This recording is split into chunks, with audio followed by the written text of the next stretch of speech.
হাসিনাকে ফেরত না দিলে প্রত্যর্পণ চুক্তি লঙ্ঘন করবে ভারত, প্রয়োজনে আন্তর্জাতিক পর্যায়ে যাওয়ার ঘোষণা আইন উপদেষ্টার।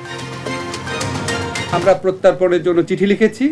চিঠি লেখার পর ভারত যদি শেখ হাসিনাকে প্রত্যর্পণ না করে তাহলে এটা বাংলাদেশের সাথে ভারতের যে প্রত্যর্পণ চুক্তি সেটা সুস্পষ্ট লঙ্ঘন হবে। অনির্বাচিত সরকারের চেয়ে নির্বাচিত সরকার ভালো, মন্তব্য মির্জা ফখরুলের। অতি বিপ্লবী হয়ে সমাজে নৈরাজ্য না করার আহ্বান। অতি বিপ্লবী কোন চিন্তা ভাবনা নিয়ে সমাজে আরো অস্থিরতা বা একটা চরম একটা পরিস্থিতি সৃষ্টি করাটা বোধহয় সঠিক হবে না। এই কথাগুলো আমাদের মাথায় রাখতে হবে।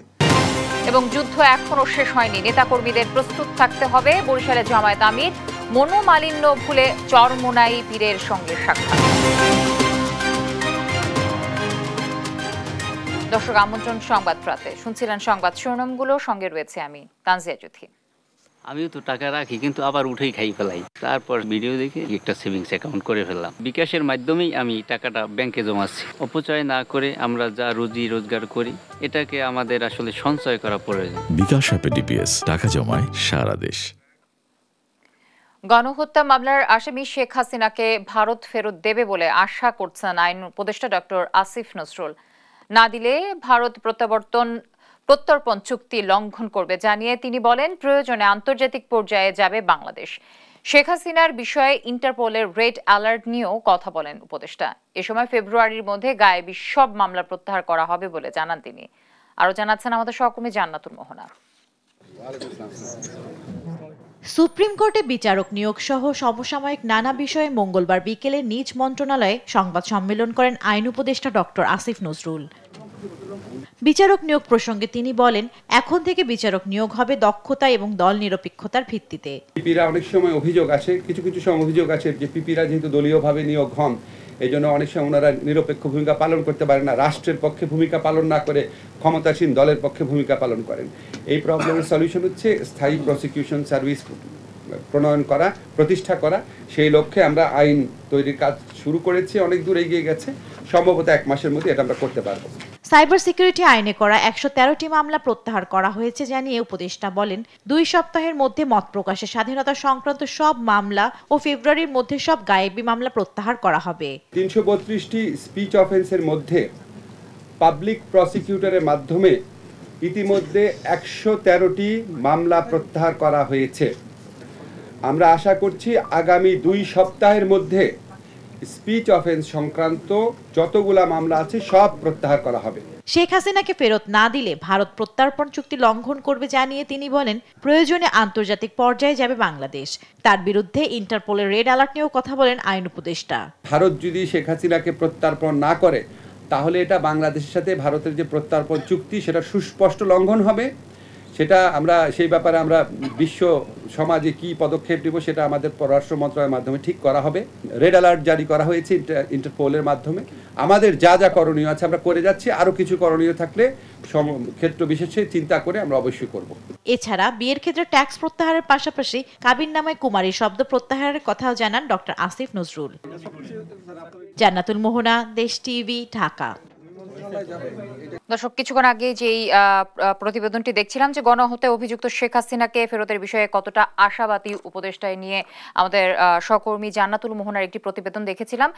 এ বিষয়ে আরো বিস্তারিত জানাতে এই মুহূর্তে আমাদের সাথে যুক্ত আছেন আমাদের সাথে স্টুডিওতে জান্নাতুল মোহনা। আমি সরাসরি যুক্ত হচ্ছি তার সাথে। মোহনা, কেমন আছেন? জি ভালো। মোহনা, আপনার প্রতিবেদনটি দেখছিলাম, দর্শককেও বলছিলাম। আপনার কাছে আমি ছোট্ট করে যদি জানতে চাই যে আসলে গণহত্যায় অভিযুক্ত শেখ হাসিনাকে ফেরতের বিষয়ে কতটা আসলে আশাবাদী উপদেষ্টা, যদি কথাটা প্রায় 1 মাস হয়ে গেল ভারতের কাছে চিঠি পাঠানো হয়েছে শেখ হাসিনাকে ফেরত চেয়ে, কিন্তু এখন পর্যন্ত চিঠির কোনো জবাব দেওয়া হয়নি। পররাষ্ট্র মন্ত্রণালয়ে যখন আমাদের আনাগোনা যাতায়াত হয় তখন আমরা প্রায় তাদেরকে প্রশ্ন করি যে চিঠির জবাব দেওয়া হয়েছে কিনা, কিন্তু এখন পর্যন্ত সেই চিঠির জবাব তারা দেওয়ার প্রয়োজনীয়তা বোধও করেনি। এবং চিঠির প্রেক্ষিতে তারা কি দিবে বা তারা কি সিদ্ধান্ত নিল, শেখ হাসিনার স্ট্যাটাস কি ভারতে, সেই বিষয়েও কিন্তু তারা আমাদেরকে জানায়নি বা তারা বাংলাদেশে কোনো ধরনের চিঠির প্রেক্ষিতে প্রেক্ষিতে যে উত্তর, সেই জবাব দেওয়ারও প্রয়োজন তারা এখন পর্যন্ত বোধ করেনি। এবং সেই সাথে আপনি জানেন যে রেড অ্যালার্ট জারি করা হয়েছে ইন্টারপোল থেকে, যেটা আন্তর্জাতিক অপরাধ ট্রাইব্যুনালের রায় আদেশের সাপেক্ষে কিন্তু সেখানে জারি করা হয়েছে। সেই সাপেক্ষে কিন্তু তাকে ফেরাতে ভারতের যে সহযোগিতার প্রয়োজন বাংলাদেশে, সেই সহযোগিতার কিন্তু আমরা এখনো কোনো নামগন্ধ দেখতে পাচ্ছি না। সেই সাথে তারা বারবার আমাদের সাথে, আপনি জানেন যে ভারতের পররাষ্ট্র সচিব এসেছিলেন, বিক্রম মিশ্র এসেছিলেন, যখন তিনি আসেন তখন কিন্তু এই বিষয় নিয়েও তিনি অতটা আলাপ আলোচনা করেননি বলে আমরা জানি এবং আমাদেরকেও জানানো হয়েছে মূলত এই বিষয় নিয়ে তেমন আলোচনা হয়নি। তো আসলে তারা যদি অন্তর্বর্তী সরকারকে সহযোগিতার হাত বাড়িয়ে দেন, তাহলে কিন্তু অন্তর্বর্তী সরকার আসার যে প্রধান কারণ, সেই গণহত্যাকারীর কারণেই কিন্তু হচ্ছে যে এখন পর্যন্ত আমরা যেই সরকারকে দেখতে পাচ্ছি, যার বিচারের জন্য অপেক্ষা করছে পুরো বাংলাদেশের জনগণ, তাকে ফিরিয়ে দেওয়ার নিয়ে কেন ভারত নয়ছয় করছে বা তাকে ফিরিয়ে দেওয়া নিয়ে কেন এখনো কোনো সদুত্তর দিচ্ছে না, তা আসলেও বোঝা যাচ্ছে না। সেই নিয়ে উপদেষ্টা মহলেও কিন্তু একটা প্রশ্ন বা এক ধরনের চাপ আর কি আমরা দেখতে পাচ্ছি এবং সেই সাথে জনগণের মধ্যে একটা প্রশ্ন আসছে, তাহলে কি ভারতকে যথাযথ যে চাপটা প্রয়োগ করার কথা অন্তর্বর্তী সরকারে, তাহলে তারা কি সেটা দিতে পারছে না? যদি চাপ দিতই তাহলে তো এতদিনের মধ্যে, 1 মাসের মধ্যে কোনো না কোনো বা কিছু না কিছু উত্তর দিত। তার কি স্ট্যাটাস, সেখানে কি ভারতীয় নাগরিকত্ব শেখ হাসিনাকে দেওয়া হয়েছে কিনা, কিংবা রেড অ্যালার্ট জারি হওয়ার পরও কেন একজন চিহ্নিত অপরাধীকে তারা এখনো রেখে দিয়েছেন তাদের দেশে, কোন স্ট্যাটাসে রেখেছেন, যেখানে তার পাসপোর্ট বাতিল করে দেওয়া হয়েছে এবং পাসপোর্ট বাতিলের পরেই কিন্তু আমরা দেখেছি যে তার ভিসার মেয়াদও কিন্তু বাড়ানো হয়েছে। তো নানা প্রশ্ন, নানা জটিলতা আছে যার উত্তরের অপেক্ষায় আমরাও বসে আছি এবং সাধারণ জনগণও অপেক্ষা করছে। আমি যদি বলি যে সাইবার সিকিউরিটি আইন এ সংক্রান্ত মামলার পাশাপাশি গায়েবী মামলা প্রত্যাহারের বিষয়টি কি বলেছেন, এ নিয়ে আসলে কি বলেছেন উপদেষ্টা? আজকে যেহেতু হচ্ছিল বিচারক নিয়োগের অধ্যাদেশ জারি করা হয়েছে, সুপ্রিম কোর্টে বিচারক নিয়োগের অধ্যাদেশ, যেখানে প্রধান বিচারপতির নেতৃত্বে 6 সদস্য বিশিষ্ট একটি কমিশন গঠন করা হয়েছে। সেখানে যে কেউ বিচারপতি চাইলে আবেদন করতে পারবেন। তখনই কিন্তু আমাদের আইন উপদেষ্টা আসিফ নজরুল সাহেব তিনি জানিয়েছেন যে সেই সাথে যে রাজনৈতিক মামলাগুলো রয়েছে, আওয়ামী লীগ সরকারের আমলে যে ধরনের রাজনৈতিক মামলা দিয়ে দিনের পর দিন বন্দী করে রাখা হয়েছে, তাদেরকে জামিন দেওয়া বা তাদেরকে ছেড়ে দেওয়ার জন্য কিন্তু কথা বলা হয়েছে। সেই সাথে আপনি জানেন সাইবার সিকিউরিটি আইন নিয়ে অনেক, খালি বাংলাদেশেই না, আন্তর্জাতিক পরিমণ্ডলেও কিন্তু এই আইন নিয়ে অনেক সমালোচনা হয়েছে, যেখানে আমাদের সংবিধানে বাকস্বাধীনতার কথা বলা হয়েছে, সেই বাকস্বাধীনতার পুরো একদম বিপক্ষে দাঁড়িয়ে কিন্তু এই সাইবার সিকিউরিটি আইন। তো এই সরকার আজকে জানালেন, আইন উপদেষ্টা জানালেন যে সাইবার সিকিউরিটি আইনে যে 113টি মামলা রয়েছে সেটি 2 সপ্তাহের মধ্যে আর কি প্রত্যাহার করা হবে এবং 25টি জেলার প্রায় 2500-এর মতো যে রাজনৈতিক মামলাগুলো আছে সেটা প্রত্যাহার করা হবে 1 সপ্তাহের মধ্যে। এবং সকল যে রাজনৈতিক মামলা বিগত সরকারের আমলে করা হয়েছিল বিভিন্ন সময় বিভিন্ন দলের নেতাকর্মীদেরকে হয়রানি করার জন্য, সে সকল মামলাও কিন্তু হচ্ছে প্রত্যাহার করা হবে বলে জানিয়েছেন। তো আমরা আশা করছি যে ওই রাজনৈতিক যে মামলা না দিয়ে সঠিক বিচার যেন পায় মানুষ, সেই বিচার ব্যবস্থা যেন নিরপেক্ষতা বজায় থাকে, সেই স্বার্থে কিন্তু আমাদের সেই প্রত্যাশা থাকবে জানাতুল মোহনা যে সঠিক বিচার যেন বাংলাদেশের জনগণ দেখতে পায়। অসংখ্য ধন্যবাদ জানাতুল মোহনা। Thank you. আমাদের সহকর্মী জানাতুল মোহনা আমার সাথে স্টুডিওতে যুক্ত ছিলেন। ন্যূনতম সংস্কার করে নির্বাচন দেওয়ার আহ্বান জানিয়ে বিএনপি মহাসচিব মির্জা ফখরুল ইসলাম আলমগীর বলেছেন, অনির্বাচিত সরকারের চেয়ে নির্বাচিত সরকার ভালো। আর দলটির স্থায়ী কমিটির সদস্য আমির খসরু চৌধুরী বলেন, দেশ স্বাধীনের পর 90% সংস্কার বিএনপি করেছে। নিয়াজ মোর্শেদের প্রতিবেদন। বিকেলে শহীদ রাষ্ট্রপতি জিয়াউর রহমানের জন্মবার্ষিকী উপলক্ষে রাজধানীর শেরেবাংলা কৃষি বিশ্ববিদ্যালয়ে নিমগাছ রোপণ কর্মসূচি পালন করে জিয়াউর রহমান স্মৃতি ফাউন্ডেশন। কর্মসূচিতে উপস্থিত হয়ে বিএনপি চেয়ারপারসনের উপদেষ্টা কাউন্সিলের সদস্য মোয়াজ্জেম হোসেন আলাল বলেন, আওয়ামী লীগকে যারাই পুনর্বাসন করতে চেয়েছে তারাই ধ্বংস হয়েছে। আওয়ামী লীগকে যারা উপকার করতে গেছে প্রত্যেকের ক্ষতি হয়েছে। এদিকে দুপুরে যশোরের এক মত বিনিময় সভায় অংশ নিয়ে বিএনপির স্থায়ী কমিটির সদস্য আমির খসরু মাহমুদ চৌধুরী বলেন, দেশ স্বাধীনের পর বিএনপির হাত ধরেই 90% সংস্কার হয়েছে। বলেন, সংস্কার শেখার জন্য বিএনপির কাউকে দরকার নেই। বাংলাদেশের অর্থনীতি আজকে যেখানে এসেছে, আমি বিস্তারিত বললে অনেক সময় লাগবে, এটা বিএনপির সংস্কারের কারণে। আমরা একটা শক্তিশালী অর্থনীতি সৃষ্টি করতে পেরেছি, বেস সৃষ্টি করতে পেরেছি। সুতরাং বিএনপিকে সংস্কারের ব্যাপারে কারো কাছ থেকে সবক নেওয়ার দরকার হবে না ইনশাআল্লাহ। এদিকে সকালে জাতীয় প্রেস ক্লাবে এক আলোচনা সভায় উপস্থিত হয়ে বিএনপি মহাসচিব মির্জা ফখরুল ইসলাম আলমগীর বলেন, দেশের এমন রাজনৈতিক পরিস্থিতিতে কোনো হঠকারিতা করা যাবে না, আর অতি বিপ্লবী হয়ে সমাজে নৈরাজ্য সৃষ্টি করে এমন কিছু করা ঠিক হবে না। হঠকারিতা করা যাবে না, অতি বিপ্লবী কোনো চিন্তা ভাবনা নিয়ে সমাজে আরো অস্থিরতা বা একটা চরম একটা পরিস্থিতি সৃষ্টি করাটা বোধহয় সঠিক হবে না, নৈরাজ্য সৃষ্টি করাটা বোধহয় ঠিক হবে না। এই কথাগুলো আমাদের মাথায় রাখতে হবে। এমন কিছু আমরা করব না যেখানে আমরা আরো নৈরাজ্যের সৃষ্টি করে আরো বিপদ আমরা যেন দেখে না আনি। এ সময় তিনি আরো বলেন, নির্বাচিত সরকার ছাড়া সব সমস্যার সমাধান সম্ভব নয়, তাই ন্যূনতম সংস্কার শেষে নির্বাচন দেওয়ার আহ্বানও জানান তিনি। নিয়াজ মোরশেদ, দেশ টিভি, ঢাকা। আওয়ামী লীগ সরকারের পতনের পর বরিশালে সবচেয়ে বড় কর্মী সম্মেলন করেছে জামায়াত। দীর্ঘ সংগ্রামের পর এই মিলন মেলায় আগামী নির্বাচন সামনে রেখে নানা নির্দেশনা দেন নেতারা। আর যুদ্ধ এখনো শেষ হয়নি জানিয়ে নেতাকর্মীদের প্রস্তুত থাকার আহ্বান জানান জামায়াত আমির। এর আগে চরমোনাই মাদ্রাসা দরবারে ইসলামী আন্দোলন বাংলাদেশের আমির সৈয়দ মোহাম্মদ রেজাউল করিমের সঙ্গে সাক্ষাৎ করেন তিনি। দীর্ঘ মনোমালিন্য ঘুচিয়ে দেশের জন্য এক হয়ে কাজ করার কথা জানান তারা। শাহিন সুমনের তোলা ছবিতে শাকিল মাহমুদের রিপোর্ট। নির্ধারিত সময়ের আগেই দুপুরে জামায়াতে ইসলামীর বরিশাল জেলা ও মহানগর কর্মী সম্মেলনে উপস্থিত হন নেতাকর্মীরা। কানায় কানায় পূর্ণ হয়ে যায় নগরীর হেমায়েতুদ্দিন কেন্দ্রীয় ঈদগাহ ময়দান। আওয়ামী লীগ সরকার পতনের পর খোলা আকাশের নিচে এত বড় সম্মেলন করে আবেগ আপ্লুত ছিলেন কর্মী সমর্থকরা। এ সময় তারা দলীয় পতাকা হাতে স্লোগানে মুখরিত করে তোলেন পুরো এলাকা। সম্মেলনে বক্তারা আওয়ামী লীগের জুলুম ও নিপীড়ন তুলে ধরার পাশাপাশি জামাতকে আগামী জাতীয় নির্বাচনে জয়ী করতে কর্মীদের বিভিন্ন নির্দেশনামূলক পরামর্শ দেন।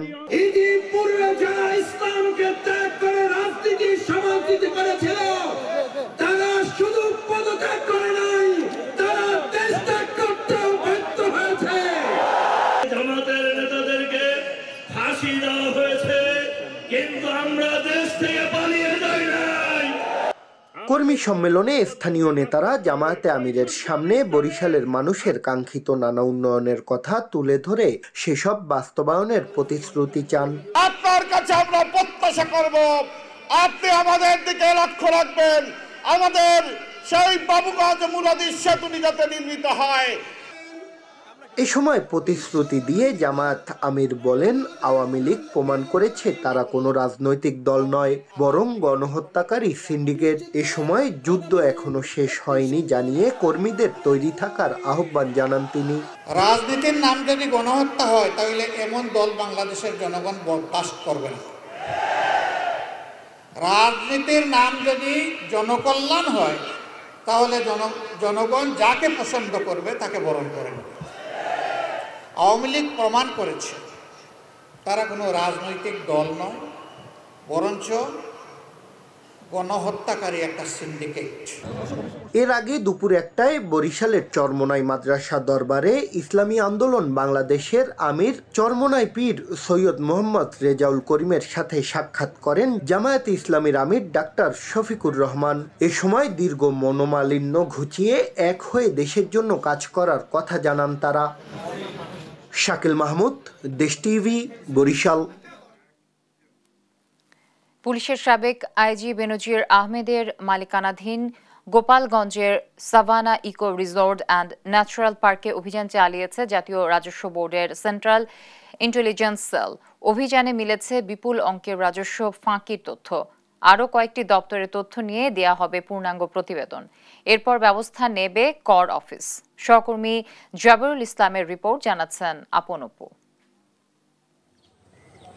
গোপালগঞ্জের বৈরাগীটোল গ্রামে 621 বিঘা জমির উপর নির্মিত সাভানা ইকো রিসোর্ট ও ন্যাচারাল পার্ক, যার মালিক পুলিশের সাবেক আইজি বেনজির আহমেদ। রিসোর্ট ও অন্য স্থাপনা মিলে ওই এলাকায় 1400 বিঘা জমি বেনজিরের দখলে। মঙ্গলবার বেলা 12টার দিকে জাতীয় রাজস্ব বোর্ডের সেন্ট্রাল ইন্টেলিজেন্স সেল সিআইসির 15 সদস্যের একটি দল রিসোর্টটিতে অভিযান চালায়। বেনজিরের সম্পদ বিবরণীতে দেয়া তথ্য যাচাই করতেই এই অভিযান চালায় সিআইসি।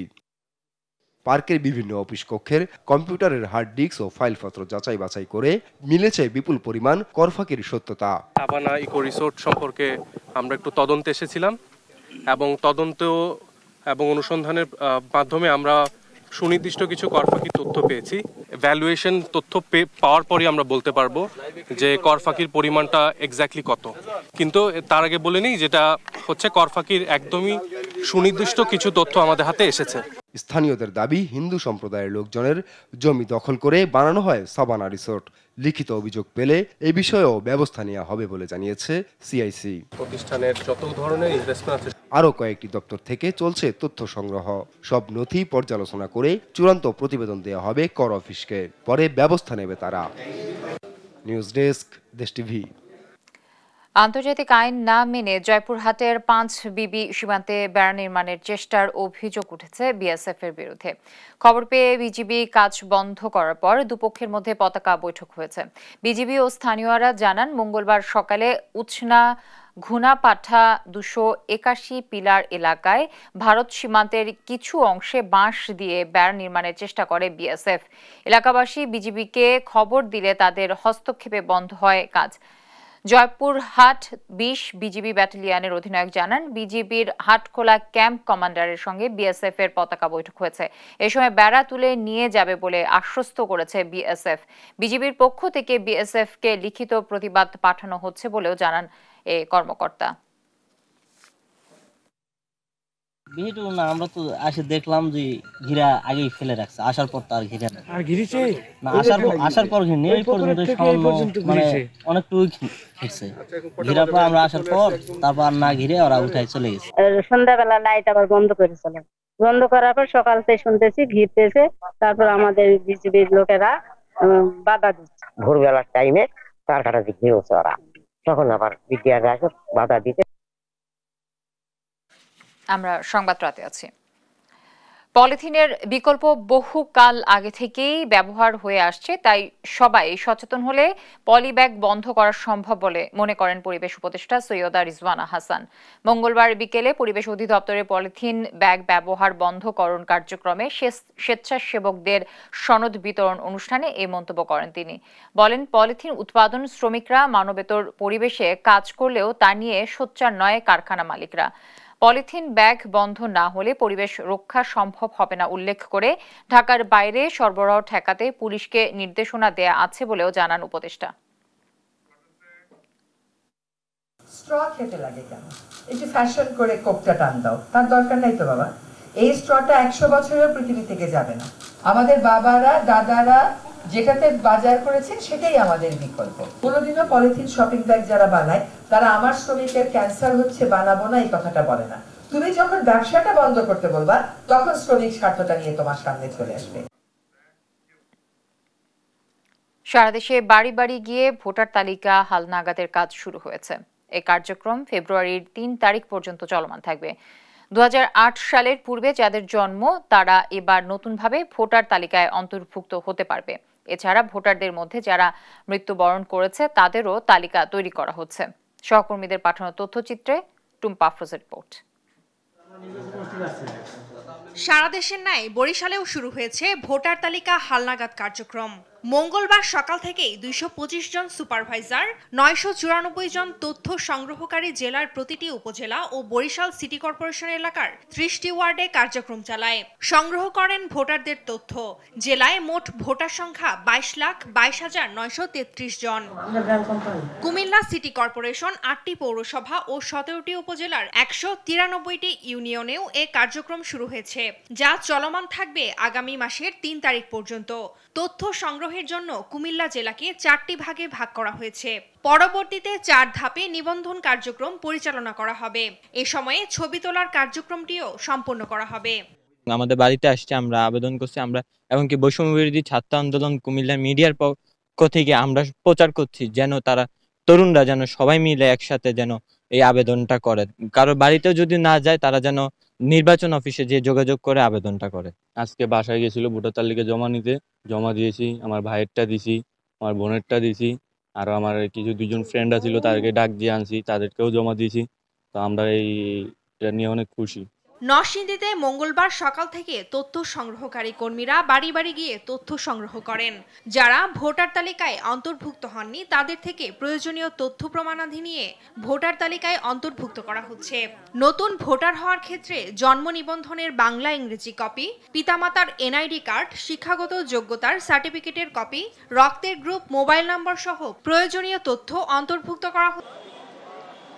বাংলা মোটরের আমার পিছনের যে ভবনটি, সেই ভবনটিতে বৈষম্যবিরোধী ছাত্র আন্দোলনের একটি অফিস রয়েছে এবং সেই অফিসে কিন্তু আজকে শিক্ষার্থীরা এসেছিলেন, কারণ গতকালকে যাত্রাবাড়িতে জাতীয় বিশ্ববিদ্যালয়ের শিক্ষার্থীদের উপরে একটি হামলার ঘটনা ঘটে এবং সেই ঘটনার সুষ্ঠু সমাধান এবং বিচারের যে দাবি, সেই দাবিটি নিয়ে এখানে কিন্তু যে সকল শিক্ষার্থীদের এই মুহূর্তে দেখছেন তারা এখানে বিকেলে এখানে জড়ো হন এবং তাদের যে দাবি, তাদের এখানেই আরেক দফা হামলা চালানো হয় এবং বেশ কয়েকজন শিক্ষার্থীকে আহত করা হয় এবং আমরা দেখেছি এর আগে তারা কিন্তু ঢাকা মেডিকেল কলেজ হাসপাতালে বেশ কিছু শিক্ষার্থী ভর্তি রয়েছেন এবং তারাও বলছেন যে আসলে তারা এখানে বিচারের দাবিতে এসেছিলেন এবং বৈষম্য বিরোধী ছাত্র আন্দোলনের যে দুই গ্রুপ, সেই গ্রুপের মধ্যে আসলে হাতাহাতির ঘটনা ঘটে এবং সেটি এক প্রকার সংঘর্ষের রূপ নেয় এবং সেই জায়গা থেকেই কিন্তু আসলে দ্বন্দ্বটি শুরু এবং তারপরে আমরা দেখেছি যে আহত শিক্ষার্থীদের তারা নিয়ে ঢাকা মেডিকেল কলেজ হাসপাতালে ভর্তি করেন এবং সেখানে কিছুক্ষণ কথা বলার পরে সেখান থেকে কিন্তু শিক্ষার্থীরা একটি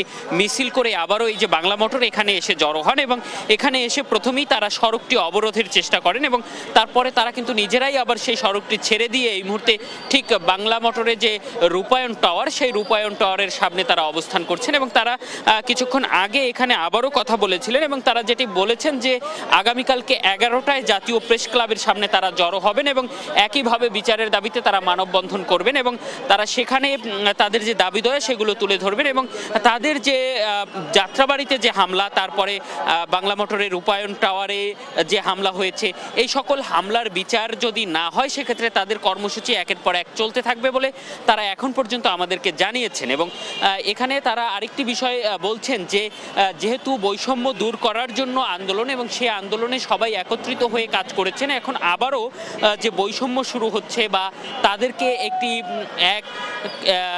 একটি দল বা একটি শ্রেণী তাদেরকে আলাদা করার চেষ্টা করছে বা এক পক্ষ তারা আসলে সুবিধা নেয়ার চেষ্টা করছে, সেই জায়গাটির তারা প্রতিবাদ করছেন এবং তারা বলছেন যে ছাত্রলীগ যেভাবে হামলা ঘটনাগুলো ঘটিয়েছে সেই ঘটনাগুলো যাতে পুনরাবৃত্তি না হয় এবং বৈষম্য যাতে না থাকে এবং সকলের যাতে অংশগ্রহণ থাকে এবং যে কোনো অপরাধ বা অন্যায়ের প্রতিবাদে যাতে সবাই অংশগ্রহণ করতে পারে, সেই দাবিটি কিন্তু তারা তুলছেন এবং তারা বলছেন যে আসলে সেই জায়গাটি থেকে অনেকটাই সরে আসছে শিক্ষার্থীরা এবং সকলে সমানভাবে অংশগ্রহণ করতে পারছেন না এবং তারা যেটি বলছেন যে ছাত্রলীগ সহ বেশ কয়েকটি যারা অনুপ্রবেশকারী তারা আসলে শিক্ষার্থী বেশে বা সমন্বয়ক বা ছাত্রদের বেশে ধরে কিন্তু তারা আসলে হামলা ঘটনাগুলো ঘটাচ্ছে বা নানা ধরনের অপকর্মের ঘটনাগুলো ঘটাচ্ছে এবং তারা সেগুলো আইডেন্টিফাই করে এবং তাদেরকে এই যে বৈষম্য বিরোধী ছাত্র আন্দোলনের ব্যানার থেকে তাদেরকে সরিয়ে দেওয়ার দাবিটিও তারা তুলছেন এবং আরেকটি ঘটনা তারা বলেছেন যে আজকে এখান থেকে তারা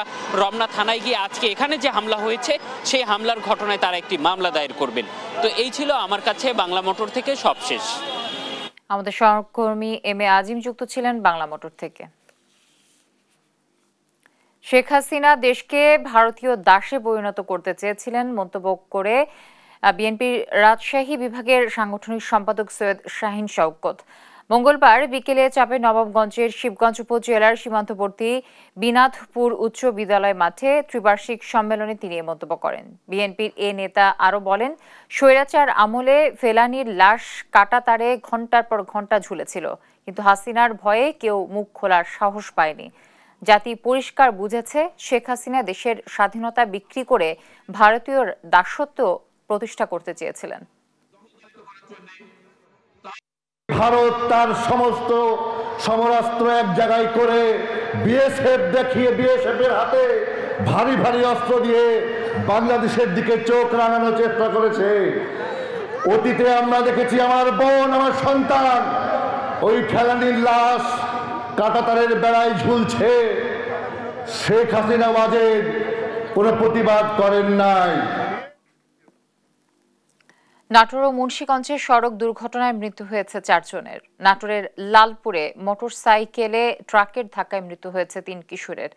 মঙ্গলবার দুপুর 12টার দিকে উপজেলার শেখ চিলান এলাকায় এ দুর্ঘটনাটি ঘটে। পুলিশ জানায় ট্রাকের সঙ্গে ধাক্কায় মোটরসাইকেল আরোহী দুজন ঘটনাস্থলেই নিহত হয় আর একজন হাসপাতালে নেয়ার পথে মারা যায়। এদিকে ঢাকা মাওয়া এক্সপ্রেসওয়েতে বাস থেকে ছিটকে পড়ে মৃত্যু হয়েছে চালকের সহযোগীর। পদ্মা সেতু উত্তর থানা এলাকায় গাংচিল বাস থেকে ছিটকে পড়ে পেছনের চাকায় পিষ্ট হয়ে তার মৃত্যু হয়।